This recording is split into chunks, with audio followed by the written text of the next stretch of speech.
నమస్తే అండి అందరికీ. నేను మీ Madhavi Krishna. Welcome to my channel Madhavi Krishna's Navarasa Kathamalika Telugu audio stories. అవుననా కాదనా ధారావాహిక 22వ భాగం. కళ్ళు తుడుచుకుంది తుల్య. తల నిలువుగా ఆడిస్తూ వస్తానన్నట్టుగా సమాధానమిచ్చింది ధరణికి. అమ్మా, ఇప్పుడెక్కడికి? నీకు నచ్చకపోతే మేం బయటికి వెళ్ళిపోతాం. నువ్వు తుల్యభాగా ఇక్కడుండండి అన్నాడు మిత్ర గాభరంగా ముందుకు వచ్చి.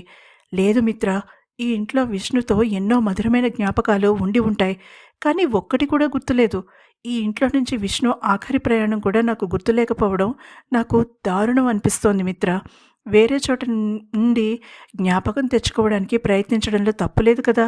కొడుకుని కళ్ళ నిండా నీళ్లతో ప్రశ్నించింది ధరణి. కానీ ఎక్కడికి వెళ్తావమ్మా? ఏదైనా హోటల్లో గది బుక్ చెయ్యనా పోనీ? ఆమె చేతులని అందుకుని ప్రేమగా అడిగాడు మిత్ర. తుల్య ముందుకు వచ్చింది. మిత్ర ఆమె వైపు తిరిగాడు. ఆమెకి ఎలా చెప్పాలో అర్థం కాలేదు. అర్కని ఆమె బాగా మిస్ అవుతోంది అప్పటికే. తన కనుపాప చలనాన్ని బట్టి ఇట్టే అర్థం చెప్పేసే అతను ఆ సమయానికి తన దగ్గర లేకపోవడం ఆమెకి నచ్చలేదు. తన కోపాన్ని అతి కష్టం మీద గుర్తు చేసుకోవలసి వచ్చింది ఆమెకి. తన ఎదురుగా నిలబడిన వ్యక్తి గురించి అర్క తన దగ్గర దాచడాన్ని మాత్రం ఆమె క్షమించలేకపోయింది. ఇదంతా పెళ్లికి ముందు చెప్తే తను అర్థం చేసుకుని అతనికి సహకరించేది. తనని నమ్మనివాడు తనలో సగభాగం ఎలా అవుతాడు? తుల్యభాగా, నువ్వైనా అమ్మని ఒప్పించు. ఇక్కడి నుంచి బయటికి వెళ్ళడానికి మంచిది కాదు, క్షేమం అస్సలు కాదు. మిత్ర మాటలకి తన ఆలోచనల నుంచి బయటపడింది తుల్యభాగా. అనురాగ వైపు చూసి ఫోన్ అడిగింది. ఆమె మారు మాట్లాడకుండా తన ఫోన్ ఇచ్చింది. తల వంచుకుని టైప్ చేసి మిత్రకి చూపించింది తుల్యభాగా. గాబరా పడకండి, నా స్టూడియోకి అంటే బీచ్ రోడ్లో నేను పని చేసుకునే ఇంటికి అత్తయ్యని తీసుకువెళ్తాను. వుల్ఫ్ ఉంటాడు కాబట్టి సమస్య ఉండదు. వుల్ఫ్ శిక్షణ పొందిన గాడ్ డాగ్. అతను నిశ్శబ్దంగా ఆమె టైప్ చేసినది చదివాడు. తలెత్తి ఆమె కళ్ళలోకి చూశాడు మిత్ర. కొత్తగా పెళ్ళైన ఈ ఇంటి కోడలివి, అలా బయటికి వెళ్ళి ఉండడం మంచిది కాదు. మీ నాన్న సామాన్యమైనవాడు కాదు. నువ్వంటే ప్రత్యేకమైన అభిమానం ఏమీ లేదని నిరూపించుకున్నాడు. స్నేహపూరితంగా నవ్వుతూ చెప్పాడు మిత్ర. తుల్యభాగా ఏమని చెప్పగలదు? తన తండ్రి అలాంటివాడు కాదని చెప్పగలదా? తన తండ్రికి తనంటే ఎంతో ప్రేమని చెప్పగలదా? ఆమె కళ్ళలో నీళ్లు తిరిగాయి. తన తండ్రి మూర్ఖత్వంతో ఈ కుటుంబానికి చేసిన అన్యాయం మామూలుది కాదు. అసలు తన మేనత్త ఆ ఇంట్లో నుంచి చెప్పకుండా ఎందుకు రావాల్సి వచ్చిందో ఇంకా తెలీదు. తనతో ప్రవర్తించినట్టుగానే అత్తయ్యతో కూడా తన తండ్రి ప్రవర్తించాడని అర్థమవుతోంది. కానీ ఏ సంఘటన ఆమెని అంత పెద్ద నిర్ణయం తీసుకునేలా చేసింది అన్నది అత్తయ్య చెప్పాలి. ఆమె అన్నట్టుగా ఇక్కడ కాకుండా వేరే ఎక్కడైనా ఉంటే ఆమెకి గుర్తుకు రావచ్చేమో. ఆమె మిత్ర నుంచి ఫోన్ అందుకుని టైప్ చేసి అతనికి ఇచ్చింది. అత్తయ్య మనసు ప్రశాంతంగా ఉంటే పాత సంఘటనలు గుర్తొచ్చే అవకాశం ఉందేమో. లేకపోయినా ప్రస్తుతంతో ఆమె రాజీ పడాలన్నా ప్రశాంతత అవసరం. నాతో తీసుకువెళ్ళనా? తుల్యభాగా అంతలా అడుగుతుంటే మిత్ర మాట్లాడలేకపోయాడు. అంతవరకు తుల్యభాగా అంటే వ్యక్తిగతంగా మంచి అమ్మాయి అనుకున్నాడు మిత్ర. కానీ అర్క అంత పొసెసివ్గా ఎందుకు ఉంటాడో ఉదయం గుడిలో అర్థమైంది. సరిగ్గా తన తల్లిలాగానే ఆమె కూడా మానసికంగా బాగా నలిగిపోయింది. మిత్ర బలంగా శ్వాస తీసుకుని వదిలాడు. ప్రభాకర్ వైపు తిరిగాడు. మనం వాళ్ళని దింపేసొద్దామా అడిగాడు. మౌనంగా తల ఊపాడు ప్రభాకర్. అర్క అక్కడే ఎదురు చూస్తున్నాడని చెప్పలేదు. నీల్, కేతకిని దింపేసి నువ్వు రాగలవా అడిగాడు మిత్ర. చిన్నగా తల ఊపాడు నీల్. మేము కూడా ఇక బయలుదేరుతాం మిత్ర. ఏమైనా అవసరమైతే నాకు కాల్ చేయి అంటూ చక్రవర్తి ధరణి దగ్గరికి వచ్చాడు. ధరణి, నువ్వు తెలివైన దానివి, బలమైన వ్యక్తిత్వం ఉన్నదానివి. ఆలోచించి నిర్ణయం తీసుకో స్నేహపూరితంగా అంటూ ఆమె చేతిని తన చేతుల్లోకి తీసుకున్నాడు. ఎప్పుడూ అలానే అంటావు చక్రి. చివరికి మనలో ప్రభా నెక్కుతాడు. నువ్వు అలాంటి పందేలు వేస్తావు, నేను ఓడిపోయేలాగా. ఎలాగైనా నీకు ప్రభా అంటేనే ఇష్టం అంటూ ధరణి చక్రవర్తి కళ్ళలోకి చూసింది. చక్రవర్తి కళ్ళ నిండా నీళ్లతో తన ప్రాణ స్నేహితురాల వైపు చూశాడు. అది కాలేజ్ రోజుల నుంచి ధరణి తనతో అనేది నవ్వుతూ. చక్రి, లాస్ట్ పందెంలో నేను నెగ్గాను కదా, విష్ణుని నేను పెళ్లి చేసుకున్నాను, ప్రభా ఓడిపోయాడు అంది కన్నీళ్లతో ధరణి. చక్రవర్తికి ఆ సంఘటన మనసులో మెదిలింది. ధరణి, ముందుగా ప్రభాకర్ నీకు ప్రపోజ్ చేశాడు. వాడికి నువ్వంటే పిచ్చి ప్రేమ అన్నాడు చక్రవర్తి అప్పుడు. నువ్వు పొరబడుతున్నావు చక్రి. విష్ణు నన్ను ప్రేమిస్తున్నాడు, ప్రభాకర్ది స్నేహం మాత్రమే. నేను కూడా విష్ణుని పెళ్లి చేసుకోవాలని అనుకుంటున్నాను. నీకు నేను ఎలానో ప్రభాకర్కి కూడా అలానే నవ్వుతూ అంది ధరణి. చక్రవర్తి మాట్లాడలేదు. పందెం వేసుకుందామా అడిగాడు ధరణిని. ఇది జీవితం చక్రి, అలాంటి పందేలు వెయ్యకూడదు. ధరణి సాలోచనగా అంది. ఇది ప్రాణ స్నేహితుల మధ్య సరదా పందెమేగా అన్నాడు ప్రభాకర్ తనతో చెప్పిన విషయాన్ని మనసులో ఉంచుకుని. చక్రవర్తి తనకి ధరణి అంటే ప్రాణమని, ఆమెకి ప్రపోజ్ చేయబోతున్నానని చెప్పాడు ముందు రోజు సాయంత్రమే. ఆ ధీమాతోనే అన్నాడు చక్రవర్తి. కానీ విష్ణు అప్పటికే ధరణికి చూచాయిగా విషయం చెప్పాడన్న విషయం చక్రవర్తికి తెలీదు. అందుకే పందెం వేసే ధైర్యం చేశాడు.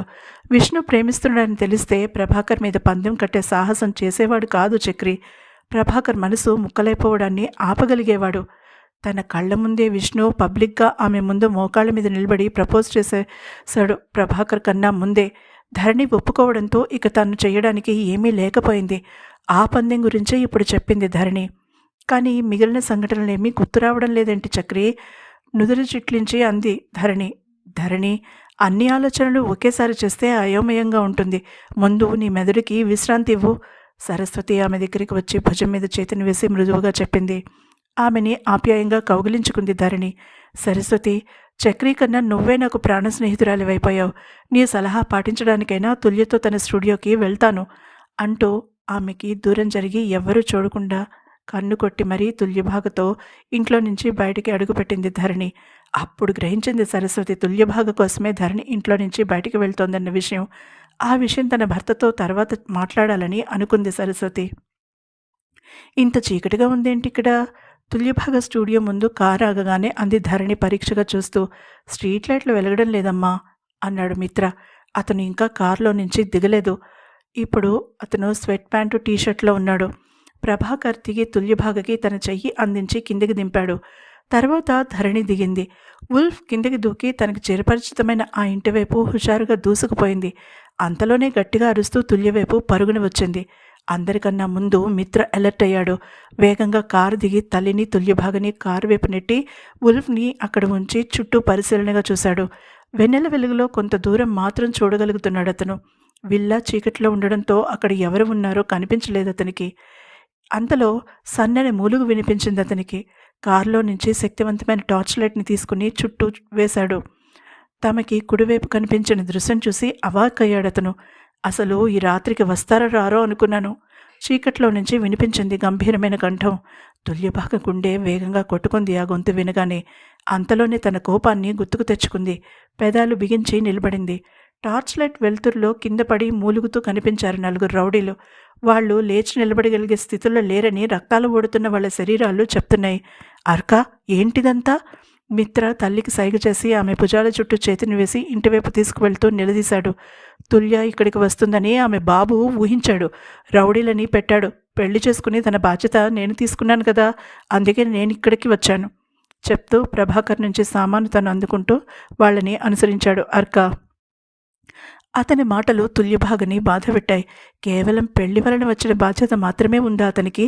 అంతకుముందు తన మధ్య ఏమీ లేదా బంధం? ఆమె మనసు బాధగా మూలిగింది. తుల్య మౌనంగా తలుపులు తీసి లోపల లైట్ వేశాక అందరూ లోపలికి అడుగుపెట్టారు. అతను సామాను నేరుగా కుడివైపు ఉన్న గెస్ట్ రూమ్లో పెట్టాడు. మీరు కూర్చోండి, ఇప్పుడే వస్తాను చెప్పి ఎవరికీ మాట్లాడే అవకాశం ఇవ్వకుండా బయటికి వెళ్ళిపోయాడు అర్కా. చీకట్లో తెలియలేదు కానీ లైట్లోకి అడుగు పెట్టాక అర్కకి తగిలిన దెబ్బలు అందరికీ స్పష్టంగా కనిపించాయి. ధరణి కంగారుగా మిత్ర చేతిని పట్టుకుంది. తుల్య తన గాంభరాన్ని మనసులోనే అణుచుకుంది. ఆ రౌడీల చేతుల్లో దెబ్బలు తిన్నాడా అర్కా?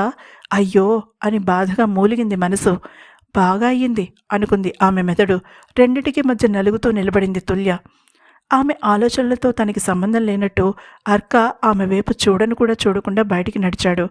ఉల్ఫ్ అతన్ని అనుసరించి పరుగు తీసింది. బయటికి వచ్చిన అర్కా ఆ రౌడీల దగ్గరికి నడిచాడు. వాళ్ళు మెల్లగా కూర్చుని ఒకరి గాయాలని ఒకరు చూసుకుంటున్నారు. మిమ్మల్ని పంపినదెవరో నాకు బాగా తెలుసు గనక అనవసరమైన ప్రశ్నలతో నా టైం వృధా చేసుకోదలుచుకోలేదు నేను. పోలీసులు వచ్చేదాకా ఏదో ఒక కాలక్షేపం చెయ్యాలి కాబట్టి సరదాగా మాట్లాడుకుందాం అంటూ మెత్తని ఇసుకలో కొద్దిగా ఎత్తుగా ఉన్న రాయి మీద సెటిల్ అవుతూ అన్నాడు అర్కా. ఉల్ఫ్ గుర్రుమంటూ శబ్దం విని తల తిప్పి చూసిన అర్కా పెదవులు చిరునవ్వుతో విచ్చుకున్నాయి. దగ్గరికి రా ఉల్ఫ్, కోపాన్ని చూపించే సమయం వచ్చినప్పుడు తప్పక చూపిద్దు గాని అంటూ ముద్దు చేస్తూ ఉల్ఫ్ని దగ్గరికి తీసుకున్నాడు. ఉల్ఫ్ని వదిలితే ఆ రౌడీల గతి ఏమవుతుందో బాగానే తెలుసు అర్కకి. అందుకే ఉల్ఫ్ కోపాన్ని అదుపు చేసే ప్రయత్నం చేశాడు. చెప్పండి భాయ్ అసలు ఈ టైంలో పొట్టి పిశాచాల్లా ఎగరేసుకుంటూ ఇక్కడికెందుకు వచ్చినట్టు? తాపీగా అడిగాడు. ఎడమ కాళ్ళు మడిచి కుడికాలు మీద తన ఎడమ పాదాన్ని ఆనించి స్టైల్గా ఊపుతూ. అర్క ఒక్కడు కూడా మాట్లాడలేదు. తలలు వంచుకుని కూర్చున్నారు. కొత్త పెళ్లి కూతుళ్ళలాగా అలా తల వంచుకుని కూర్చుంటే ఎలారా? నేను కొత్త పెళ్లి కొడుకుని కానీ నా పెళ్ళం లోపలుంది. మీరు ఆమె స్థానాన్ని తీసుకోలేరు అన్నాడు వెటకారంగా అర్క.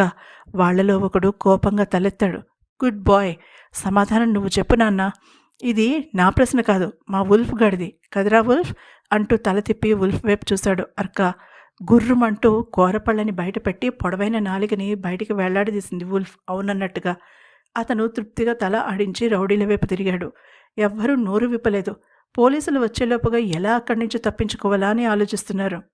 రే వుల్ఫ్గా, వీళ్ళు నా మాటకు అస్సలు గౌరవం ఇవ్వడం లేదురా. వీళ్ళకి భయం చెప్పవలసిందే అన్నాడు సీరియస్గా అర్క. అతని మాటలు అర్థమైనట్టుగా వుల్ఫ్ ఒక అడుగు ముందుకు వేసి కూరపళ్ళని బయటపెట్టి కోపంగా శబ్దాలు చేయడం మొదలుపెట్టింది. ఉష్ ఉష్ అన్నాడు వాళ్లలో ఒకడు తన చేతిని ఆడిస్తూ. నవ్వాడు అర్క. ఇదేమైనా వీధి కుక్క అనుకున్నావా? అదిలిస్తే వెళ్ళిపోవడానికి శిక్షణ పొందిన జాతి కుక్క, విదేశీ జాతి కుక్క అన్నాడు అర్క వుల్ఫ్ని ఎలివేట్ చేద్దామన్న ఉద్దేశంతో. కుక్క అన్న మాట వుల్ఫ్కి అస్సలు ఇష్టం ఉండదన్న విషయం కొంచెం ఆలస్యంగా గ్రహించాడు అతను. అది కూడా వుల్ఫ్ తన వైపు మొహం మాత్రం తిప్పి జాలి కోపం కలగలిసిన కళ్ళతో చూడడంతో తన తప్పుని గ్రహించాడు అర్క. అదే సునకరాజం అని నా ఉద్దేశం అర్క అన్నాక తృప్తిగా తలని ఆడించి తిరిగి రౌడీల వైపు చూసింది వుల్ఫ్ కోపంగా. అసలే నా మూడ్ బాగాలేదు. ఇప్పుడు మా వుల్ఫ్ గడి మూడ్ ఖరాబ్ అయిపోయింది. త్వరగా నోరు విప్పకపోతే పరిస్థితి నా చేతుల్లో ఉండదు అంటూనే అర్క చిన్నగా ఎలవేశాడు. వుల్ఫ్ ఒకడి దగ్గరికి వెళ్ళి వాడు కన్ను మూసి తెరిచేలాగా వాడి షర్ట్ పట్టుకుని బలంగా లాగింది తన కూరపళ్లతో. సర్రమని శబ్దం చేస్తూ షర్ట్లో సగభాగం వుల్ఫ్ నోట్లోకి వచ్చేసింది. కెవ్వమన్నాడు వాడు. తతిమ ముగ్గురు లేచి పరుగు తీయబోయారు. ఆ తప్పు మాత్రం చెయ్యమాకండరా బడుద్దాయిలు. వుల్ఫ్కి వేటాడడం అంటే చాలా ఇష్టం. ఈసారి ప్యాంటు మాత్రమే లాగడు, లోపల ఉన్న పిక్క కూడా పట్టుకోవడానికి వెనకాడడని నా ఉద్దేశం అన్నాడు కూర్చున్న చోటు నుంచి లేవకుండా అర్క.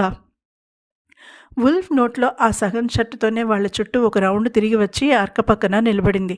ఇక మీ ఇష్టం, మీ పిక్కల మీద మీకు ఆశ ఉంటే టకాటకా నోళ్లు విప్పండి, లేదంటే అంటూ వుల్ఫ్ వైపు చూసి కన్ను కొట్టాడు అర్క. వుల్ఫ్ ఆ సగం షర్ట్ నోట్లో ఉండగానే వాళ్ల మీదకి దూకబోతున్నట్టుగా నటించింది. చెప్పేస్తాను షర్టు సగం వేసుకున్న రౌడీ భయంగా అన్నాడు వెనక్కి ఒక్క గంతు గెంతి. చెప్పమన్నట్టుగా తల ఆడించాడు అర్క. మేము నాగరాజువర్మ ఎస్టేట్లో పనిచేసే పనివాళ్ళం. ఈరోజు సాయంత్రం మా యజమాని మేనేజర్ రాజలింగం మా దగ్గరకు వచ్చి పాపగారిని ఎత్తుకు వచ్చేయమని చెప్పాడు. ఆమెని అనుసరించి ఒక నలుగురు మీ ఇంటి దగ్గర, మరొక నలుగురు ఇక్కడ కాపకాసం. మీ ఇంటి దగ్గర బంధించడానికి అవ్వలేదని మాకు ఫోన్ వచ్చింది. ఇక్కడ అప్రమత్తంగా ఉన్నాం. ఈ లోపుగా నువ్వు వచ్చి మమ్మల్ని చావగొట్టావు అన్నాడు వాడు. చల్ బాగ్, వెళ్ళిపోమ్మని హిందీలో అన్నాడు అర్క లేచి నిలబడుతూ. ఒక్క నిమిషం తాము సరిగ్గా విన్నారో లేదో అర్థం కాక అయోమయంగా చూశారు అర్క వైపు ఆ నలుగురు రౌడీలు.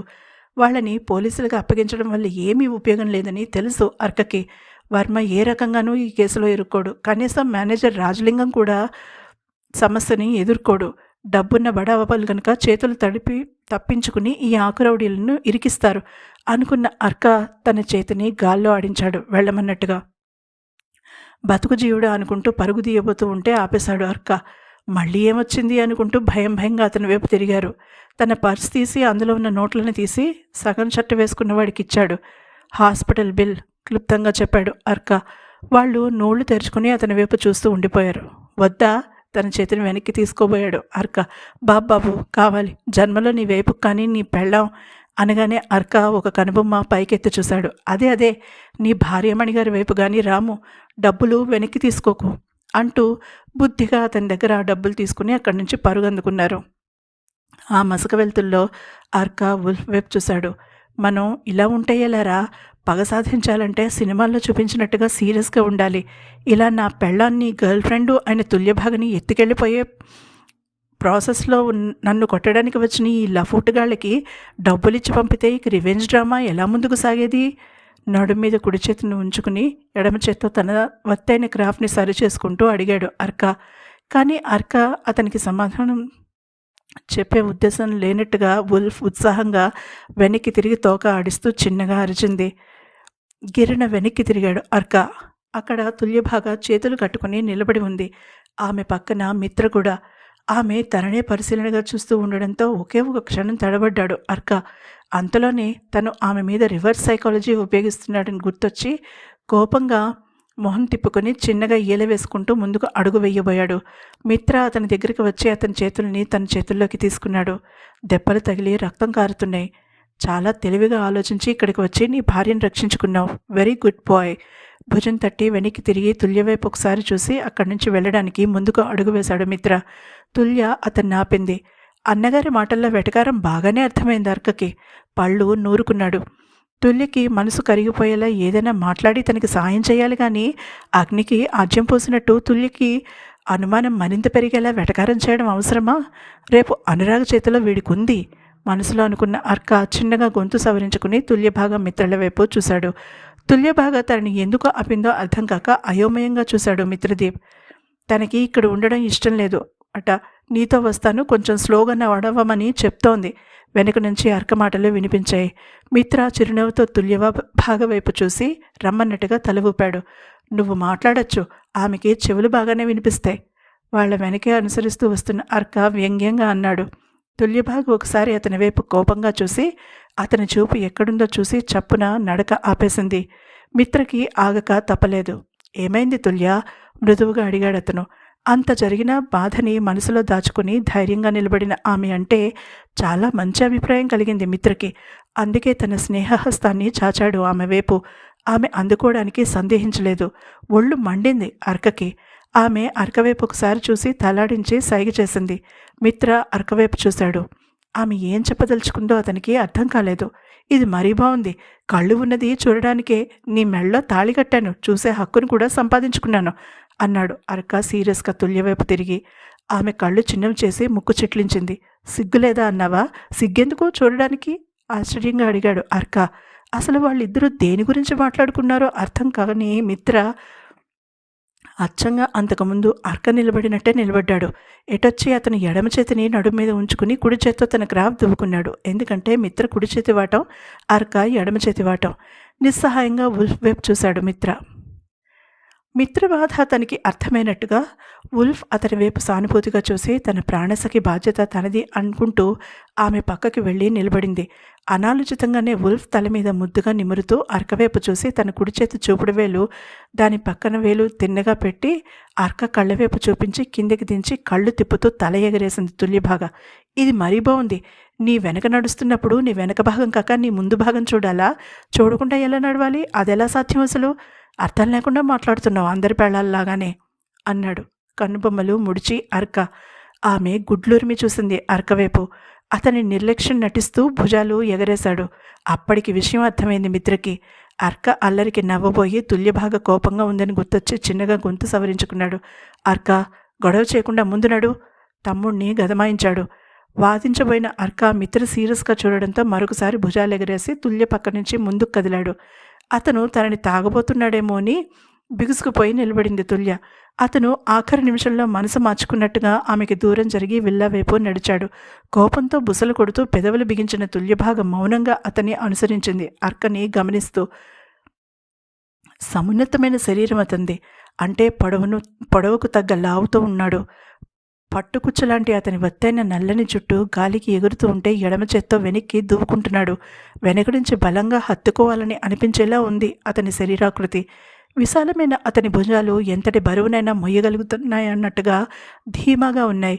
ఆజానుబాహు అనే పదానికి అర్థం తెలియజేస్తున్నట్టుగా పొడవైన అతని చేతులు నడుస్తూ ఉంటే ముందుకు వెనుకకి స్టైల్గా కదులుతున్నాయి. ఆమె కళ్ళు అతని నడుము భాగం దగ్గర కొన్ని క్షణాలు ఆగాయి. మిత్ర అర్క కవరలు కావచ్చు కానీ వాళ్లలో తేడాలున్నాయి. ముఖ్యమైన తేడా ఎడమ చేతి వాటం చాలా స్పష్టంగా తెలియజేస్తుంది అతను అర్క అని. ఆమె పెదవులు చిరునవ్వుతో విచ్చుకున్నాయి. తాత్కాలికంగా అతని మీద కోపాన్ని అటకెక్కించేసింది తుల్యభాగ. 3 నిమిషాలు మౌనంగా అడుగులు వేశాక ఉన్నట్టుండి విసురుగా వెనక్కి తిరిగాడు అర్క. అతను అలా తిరుగుతాడని ఊహించని తుల్యభాగ తన అడుగు ముందుకు పడకుండా ఆపుకోవడానికి కష్టపడవలసి వచ్చింది. ఆఖరి నిమిషంలో ఆగడం వల్ల తూలి వెనక్కి పడబోయింది. అర్క వేగంగా కదిలాడు. అతని చెయ్యి ఆమె నడుమును చుట్టుకుంది బలంగా, కొండ చెలువలాగా. ఆమె తనని తాను అదుపు చేసుకోవడానికి అతని భుజాల మీద చేతులు వేసింది. నన్ను తాకాలని ఉంటే అడగొచ్చుగా, అలా నేరుగా నా చేతుల్లో వాలాలని ప్లాన్ చేయడం ఎందుకు? కొంటెగా అన్నాడు అర్క. తుల్యకి అతని మాటలు అర్థం కావడానికి నిమిషం పట్టింది. కోపంగా చూస్తూ అతన్ని దూరం నెట్టింది. నువ్వు వెనక నుంచి నన్ను చూసినప్పుడు నేనేమీ అనలేదు నీలాగా అన్నాడు ఆమెని నకసిక పర్యంతం పరీక్షగా చూస్తూ. అర్క తుల్య బాగా కోపంగా చూసి చిన్నగా ఈల వేసింది. వుల్ఫ్ ఆమె ముందుకు వచ్చి తోక ఊపింది. ముందు వెళ్ళమన్నట్టుగా సైగ చేసింది వుల్ఫ్కి. తన విశ్వాసం తుల్య దగ్గర రుజువు చేసుకుంటున్నట్టుగా వేగంగా ముందుకు పరుగు తీసి అంతలోనే వెనక్కి వచ్చి తుల్యభాగకి ఒక అడుగు ముందు నడుస్తూ తుల్యని జాగ్రత్తగా విల్లా దగ్గరికి చేర్చింది వుల్ఫ్. అర్క మిత్ర మౌనంగా ఆమెని అనుసరించారు. అప్పటికే ధరణి బాగా అలసిపోవడంతో ఆమెకి ఇవ్వవలసిన మందులు ఇచ్చిన ప్రభాకర్ వంటగదిలో భోజనం ఏర్పాట్లు ప్రారంభించడం చూసి తుల్య అటు పరుగు తీసింది తన బాధ్యత మర్చిపోయినందుకు తనని తానే తిట్టుకుంటూ. కానీ ఆమెకి వంట చేయడం రాదు. అది ప్రభాకర్కి ఎలా చెప్పాలో అర్థం కాలేదు. అతను ఆమె కంగారు చూసి విషయం అర్థం చేసుకున్నాడు. నీ అత్తయ్యని చూసుకో తుల్య బాగా, తనకి గది చూపించు, ఫ్రెష్ అవుతుంది స్నేహపూర్వకంగా సూచించాడు. తనకి ఆ విషయం తట్టనందుకు తనని తాను మరొకసారి తిట్టుకుంటూ బయటకు పరుగు తీసింది తుల్యభాగ. అప్పటికి మిత్ర అర్క లోపలికి వచ్చి గదిలో ఒక మూలగా నిలబడి సన్నగా మాట్లాడుకుంటున్నారు. ధరణి అలసటగా సోఫాలో వెనక్కి వాలి కూర్చునుంది. గిల్టీగా ఫీల్ అయింది తుల్య మేనత్తని అలా వదిలేసి వుల్ఫ్ వెనుక పరుగు తీసినందుకు. మేనత్తని ఎలా లేపాలో అర్థం కాలేదామెకి. తట్టి లేపేంత చనువు ఇంకా ఆమెకి లేదు. అర్క అది గమనించి తల్లి దగ్గరికి రాబోయి ఆఖరి నిమిషంలో ఆగిపోయి మిత్రవైపు తిరిగాడు. అమ్మ మీద అలిగావా? అర్క కళ్ళలోకి చూస్తూ నిలదీశాడు మిత్ర. అవును నిర్మోహమాటంగా అని అతని చెంపని తన చేత్తో తడిమాడు. కొట్టినది నన్ను, మర్చిపో ఆ విషయం ఇక అంటూనే తల్లివైపు నడిచాడు మిత్ర. నన్ను కొడితే అలానే మర్చిపోయి ఉండేవాడివా మిత్ర నువ్వు? కోపంగా అన్నాడు అర్క. చిన్నగా నిట్టూర్చాడు మిత్ర. అది నీకు పడవలసింది అన్నాడు. పడవలసినదే, మరి నువ్వెందుకు అడ్డొచ్చావు? కోపంగా నిలదీశాడు అర్క. సమాధానం ఇవ్వలేదు మిత్ర. తుల్యభాగా వాళ్ళిద్దరి సంభాషణ కళ్ళు పెద్దవి చేసుకుని వింది. ఆమెకి తోడబుట్టిన వాళ్ళు లేకపోవడంతో అలా ఒకరినొకరు నిలబడడం తెలీదు. అర్క తల్లి మీద అలగడం తుల్యభాగకి అస్సలు నచ్చలేదు. తల్లి లేని వాళ్ళకి తెలుస్తుందా విలువ? ఉన్నవాళ్ళు ఇలా అలిగి సమయాన్ని వృధా చేసుకుంటూ తల్లిని బాధ పెడతారు అనుకుంది కోపంగా. అమ్మా, లేచి భోజనం చేసి గదిలో పడుకో. మిత్ర మృదువుగా లేపాడు. నిద్ర వస్తోంది మిత్ర, మత్తుగా అంది ధరణి. ప్రభా అంకుల్కి అర్క తుల్యలకి ఆకలేస్తోంది, వాళ్ళు తిన్నద్దా మరి? చిన్నపిల్లని ముద్దు చూస్తున్నట్టుగా తల్లిని బుజ్జగిస్తున్న మిత్రని కళ్ళు విప్పాచుకుని చూస్తూ నిలబడిపోయింది తుల్యభాగా. ఆమె మనసులో సుడులు తిరుగుతున్న భావోద్వేగాలని క్షణాల్లో అర్థం చేసుకున్నాడు అర్క. తల్లి ప్రేమ తెలియని తుల్యభాగకి తండ్రి ఉన్నా లేనట్టే. ఉదయం తుల్యభాగ గురించి వర్మ మాట్లాడిన మాటలు గుర్తుకు రాగానే అతని దవడ కండరం బిగిసింది. మెల్లమెల్లగా తన కోపాన్ని అదుపులోకి తెచ్చుకున్నాడు అతను. ఆవేశం అతని లక్షణం కాదు. అతను చూసి దెబ్బ కొట్టడమే అతని పద్ధతి. మౌనంగా అక్కడే నిలబడ్డాడు అతను తుల్యని పరీక్షగా చూస్తూ. కళ్ళు తెరిచిన ధరణి ముందుగా అర్కవైపు చూసింది. తన దగ్గరికి రాకుండా దూరంగా నిలబడడంతో అతనికి కోపం వచ్చిందని గ్రహించింది. చప్పున చూపు తిప్పుకుని తుల్యభాగ వైపు చూసింది. ఆమె తన చూపుడు వేలిని ధరణి వైపు చూపించి ఆమెకి కుడివైపు ఉన్న గది చూపించింది. ఏమంటున్నావు తుల్య? ఆమె సైగలని అర్థం చేసుకోవడానికి ప్రయత్నిస్తూ అడిగింది ధరణి. నిన్ను గెస్ట్ రూమ్లో ఫ్రెష్ అయ్యి రమ్మని చెప్తోంది, మంచు కన్నా చల్లగా ఉన్నట్టుగా ఉన్న గొంతుతో చెప్పాడు అర్క. థ్యాంక్ యూ తుల్య అంటూ మిత్ర సహాయంతో సోఫాలో నుంచి లేచి ఆ గదివైపు నడిచింది ధరణి. ఆమె సామాను తీసుకువెళ్ళి ఆ గదిలో పెట్టాడు మిత్ర. తల్లికి చెప్పి అర్క దగ్గరికి వచ్చాడు. నేను ఇక బయలుదేరుతాను అర్క. ఈ పూటకి ప్రభా అంకుల్ని ఇక్కడ ఉండనివ్వు నీకు తోడుగా. ఇక్కడ నేను నీల్తో మాట్లాడవలసిన విషయాలు ఉన్నాయి, వాడు ఉంటాడు అని ప్రభాకర్కి చెప్పి తుల్య దగ్గరికి వచ్చాడు. అర్క మీద నీకు కోపం వచ్చిందని నాకు తెలుసు తుల్య. నా తమ్ముడని నేను వాడిని సపోర్ట్ చేయడం లేదు. తండ్రిని కోల్పోయి తల్లిని దాదాపుగా పోగొట్టుకున్న వాళ్ళుగా ఒకరికి ఒకరం తోడుగా నిలబడ్డవాళ్ళం కాబట్టి వాడి తరపున మాట్లాడుతున్నాను. వాడు చెడ్డవాడు కాదు, మోసగాడు అంతకన్నా కాదు. కానీ నీ కోపం అర్థరహితమైనది మాత్రం కాదు. వాడు నీకు తోడుగా కాకపోయినా రక్షణగా ఉంటాడు. ఈ రాత్రికి ప్రభాకర్ అంకుల్ని ఇక్కడ ఉండనివ్వు. ఎందుకంటే అర్క అలిగాడు. ఎంత బ్రతిమాలినా వాడు ఒక్క మాట కూడా మాట్లాడడు. అమ్మకి అవసరమైతే ప్రభాకర్ అంకుల్ ఉంటారు, నీకు ఆందోళన కలగకుండా అంటూ అడ్డు చెప్పబోతున్న ఆమెని మాట్లాడనివ్వలేదు మిత్ర. అర్క ఇక్కడ ఉండడం నీకు మంచిది నచ్చ చెప్పి ఆమెకి ఇక మాట్లాడే అవకాశం ఇవ్వకుండా బయటికి నడిచాడు. అతనికి చాలా అలసటగా అనిపించింది. కానీ తాము చేయవలసినది చాలా ఉంది. ముందు నీల్తో మాట్లాడి ప్లాన్ చేసుకోవాలి అనుకుంటూ కారులో కూర్చుని రివర్స్ చేసి ఇంటి వైపుకు పోనిచ్చాడు. అతని ఇంటికి చేరుకునేసరికి అర్ధరాత్రి కావస్తోంది. నీరసంగా లోపలికి వచ్చాడు.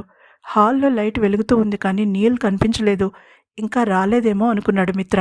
తలుపులు దగ్గరగా వేసి నేరుగా మేడ మీద ఉన్న తన గదికి వెళ్ళిపోయాడు ఫ్రెష్ అవ్వడానికి.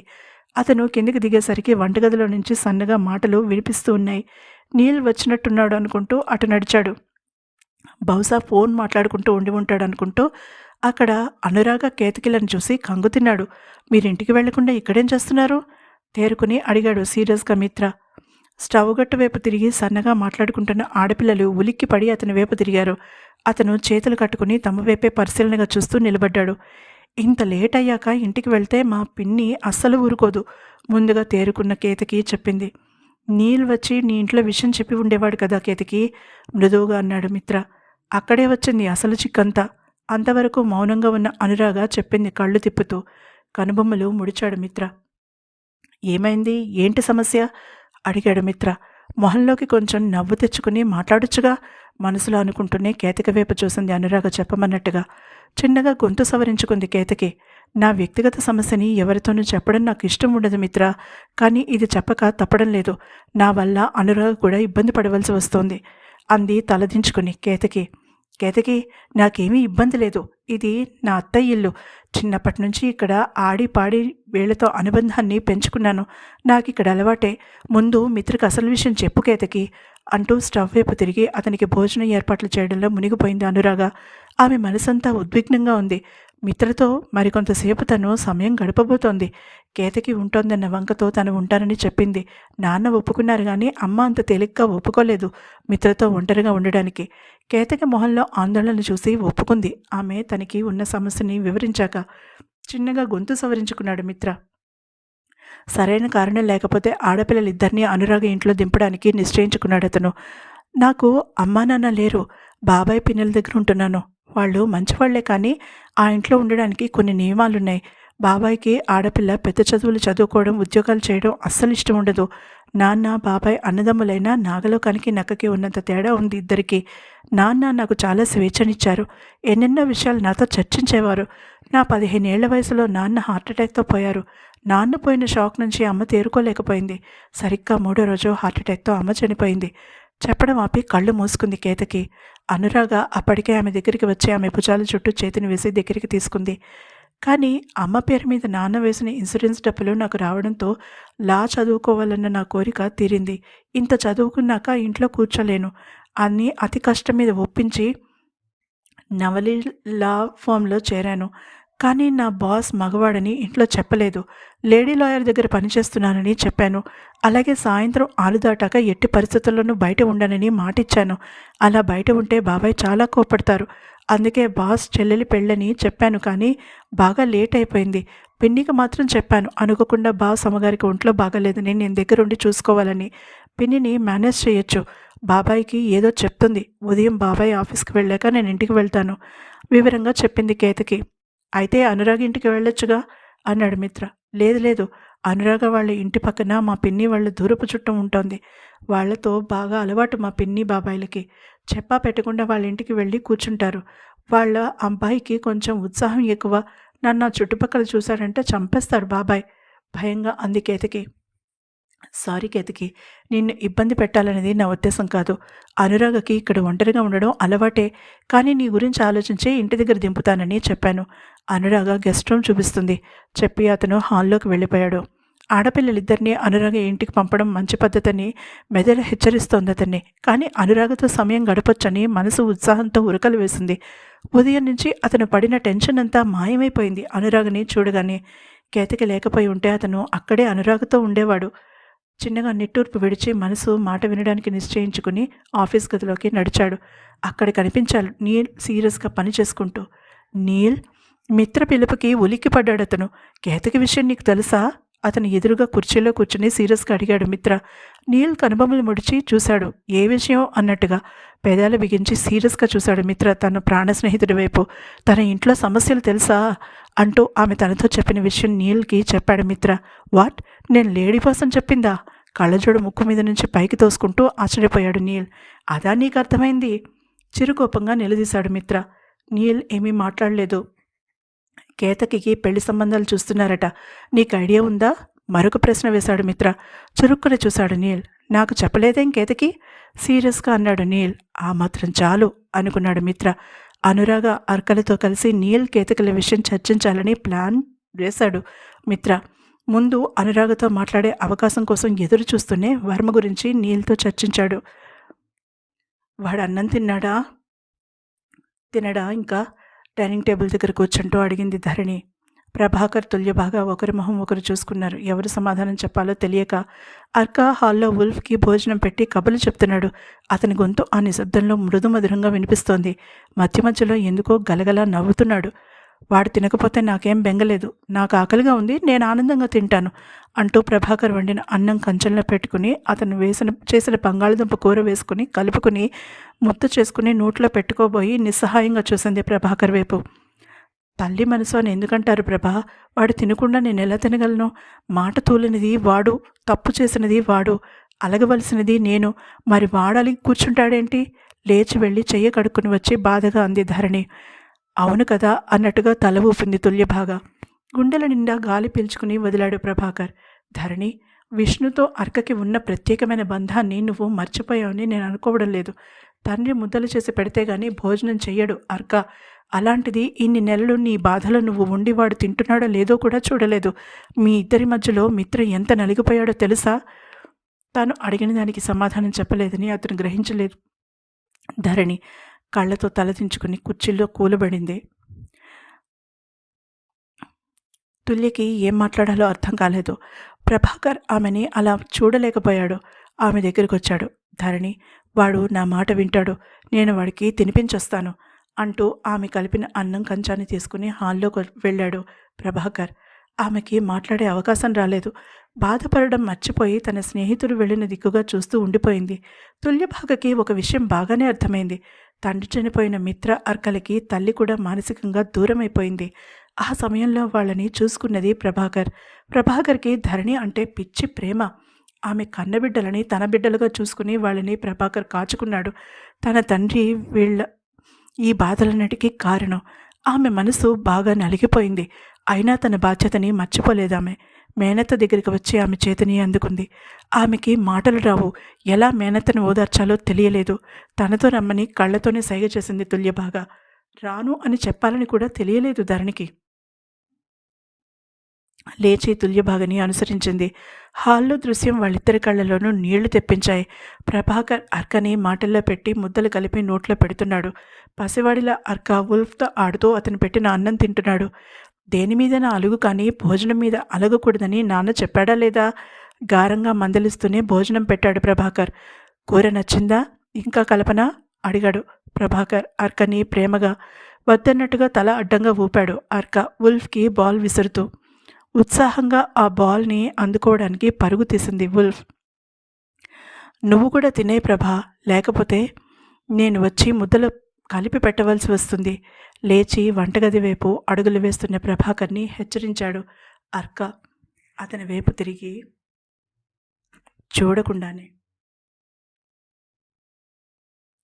తల తిప్పి అటు చూసి ఉంటే తన తల్లి కళ్ళలో ఒకే ఒక క్షణం కదలాడి మాయమైన ఈర్షని కనిపెట్టి ఉండేవాడు అర్క. మిత్ర అర్కలలో తేడా ఎప్పుడూ చూడలేదు ధరణి. కానీ సరదాగా ఆట పట్టించడానికి తనకి అండగా నిలబడే మిత్రని తన ముద్దుల కొడుకో అనేది. విష్ణు అది తప్పని చెప్పేవాడు. ఇద్దరిలో అలా తేడా చూపించుకొని హెచ్చరించేవాడు.